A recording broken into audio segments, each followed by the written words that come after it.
Welcome back to Boruto Anime Review, Episode 3. This will be reviewing the third episode of the Boruto Next Generations anime, which is the episode called Metal Lee Goes Wild. Yep. Now, from what I can tell, at least about a week has probably passed by since, well, the previous episode, obviously. And so, basically, the episode kind of starts out with Bartow's class basically out in the field training. There's these four logs they're throwing shurikens at, and ever I get a chance to do anything, you get a chance to say the purple hair girl again. Still don't know who she is, though she could be related to Anko, but who knows? Though she definitely does act like Hinata because she still blushes like Hinata. Inogen,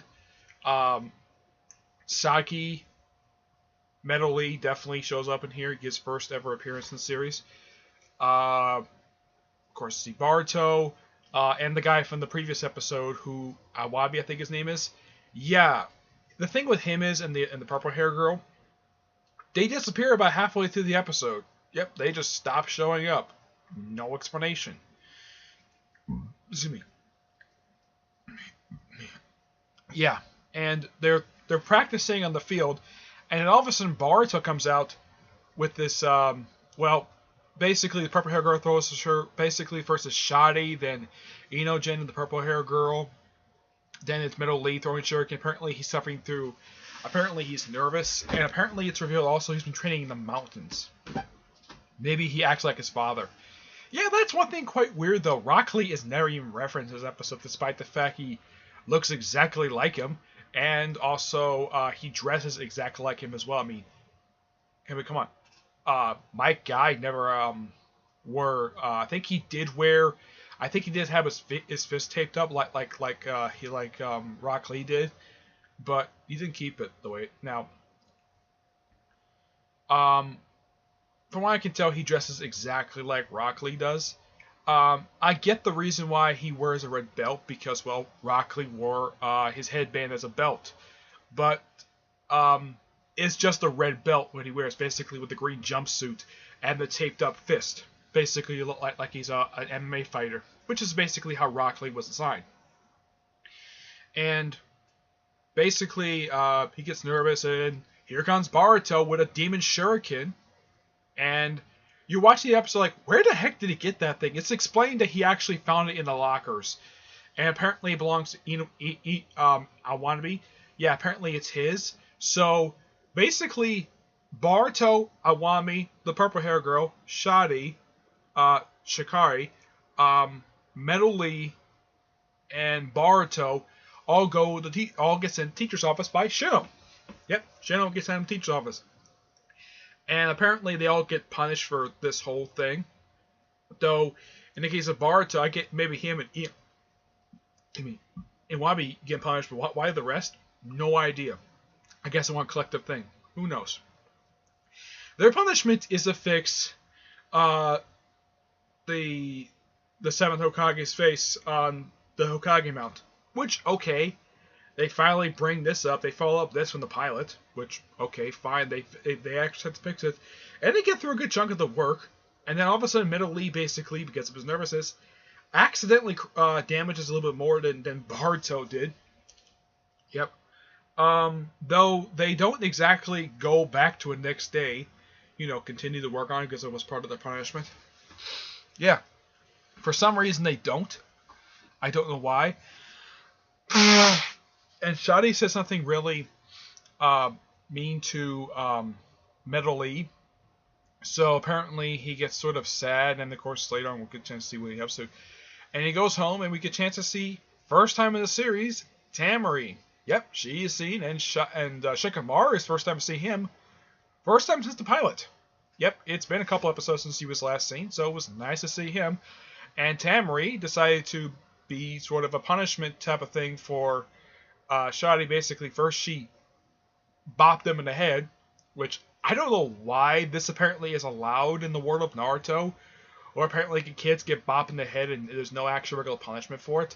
Now, to me, that looks like domestic abuse right there. Basically, a mother basically hitting her own child.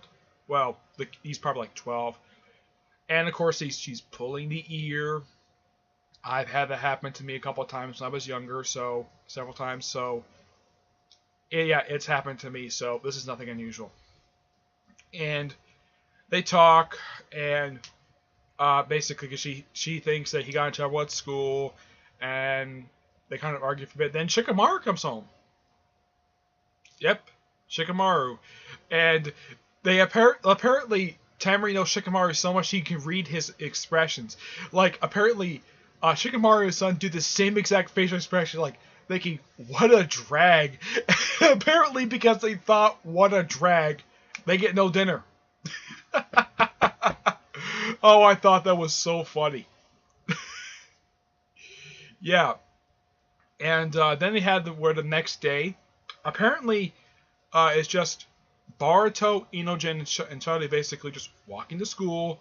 And then Lee shows up completely out of nowhere. Apparently, Bartow's Byakuya is acting up. Basically, I don't know when he's gonna tell everybody about this thing. He started to tell them, but yeah, apparently, Metal Lee is hit by the same presence, the evil presence that Daki got in the pilot. As for what the heck this thing is, it's probably going to be explained later. Oh, I forgot to mention when the episode starts out with this strange creature with red eyes. Don't know what this creature is. We might get a chance to see it later. But it's first time it's the episodes. First time it's been a couple episodes since the show opened like this, basically with a creepy opening, and then pretty much jumping straight to the village. Yep. And they apparently Melly gets a fight with Shadi, and they basically run across the school. I think it's a school. Yeah, and they apparently go straight to the training ground where apparently they fight Metal Lee, and somehow they're able to, after getting to a brief fight with him, they apparently free him from the evil presence, and then after that, Boruto goes home, and we get a chance to see Hinata and Himari.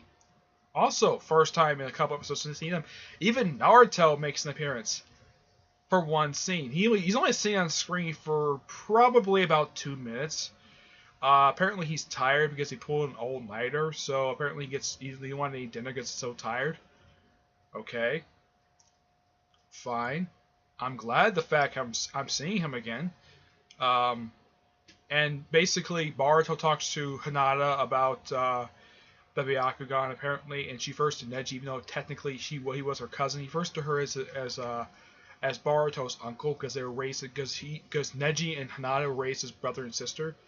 Though it kind of begs the question of where is Hinata's sister and father? They're never mentioned in the show.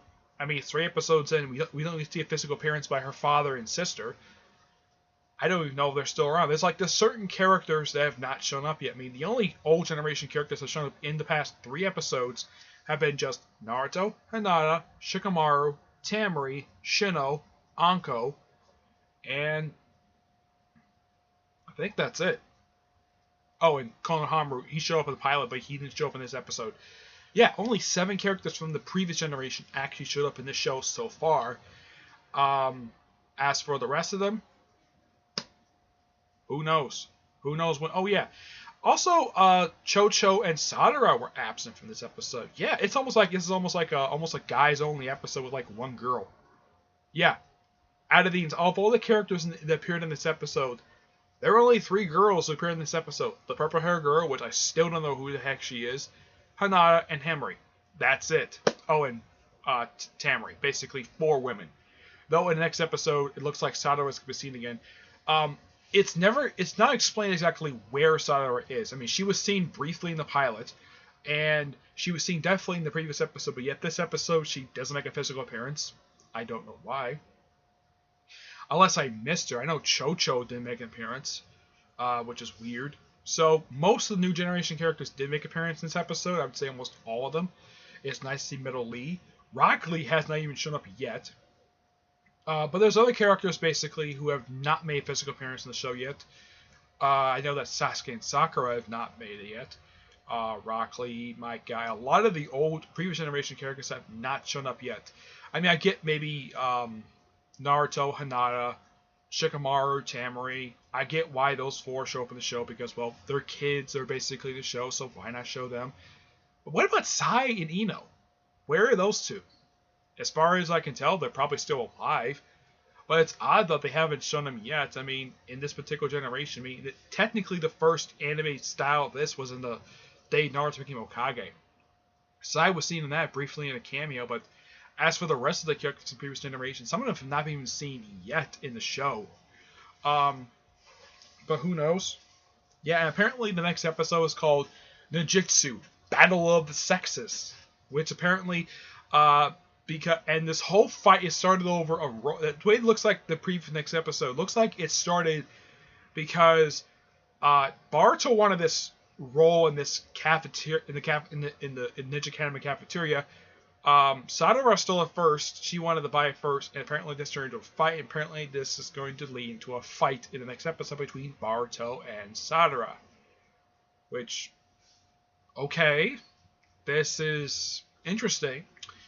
But, yes, like last week's episode, this I'm looking forward to because, well, Sadara's in it, definitely. And maybe Chocho make an appearance again. But so far, in 3 episodes, most of the new generation characters have made basically people who the characters who are kids of the characters in the previous generation have shown up in the 3 episodes aired so far. Deki surprisingly was absent from this episode. There's no mention of him. As far as I can tell, he didn't drop out of the academy. From what I can tell, I think he's showing up in the next episode. I think he did make an appearance in Flashback. He appeared in Flashback, but not in the actual present day stuff. Basically, because they flash back to the pilot. So, yeah, so you can kind of see this episode as sort of a follow-up to the pilot in a way, but 2 episodes after that. But it's still a good episode nonetheless, and I do recommend it basically, but start from the beginning. It's only 3 episodes in, so go ahead. So, that's it for this episode. Stay tuned for next week, where I'm going to review episode 4, Ninjutsu Battle of the Sexes. Alright? But until then, I will see you there.